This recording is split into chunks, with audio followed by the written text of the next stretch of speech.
Hey everybody, this is a real quick video in case you have a Skullcandy PLYR headset and you need to do a hard reset to the factory default settings on it.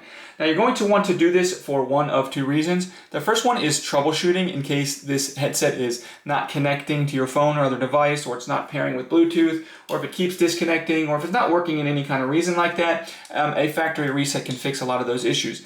Now the second reason you might want to do this is just for whatever reason where you want to get a fresh start on this headset, delete all the pairing history so that you can set this up basically like it's a brand new headset. It's really easy to do. All we need to do is come in and we're going to find this power switch here, and we're just going to push the power switch up and hold it in that top position for 6 seconds and then release it. If you hold it for 6 seconds and then release it, this will initiate a factory default reset on it. At which point you can just go ahead and once it completes its reset, allow it to, you can then just connect it to your phone or whatever device as you're setting up a brand new headset.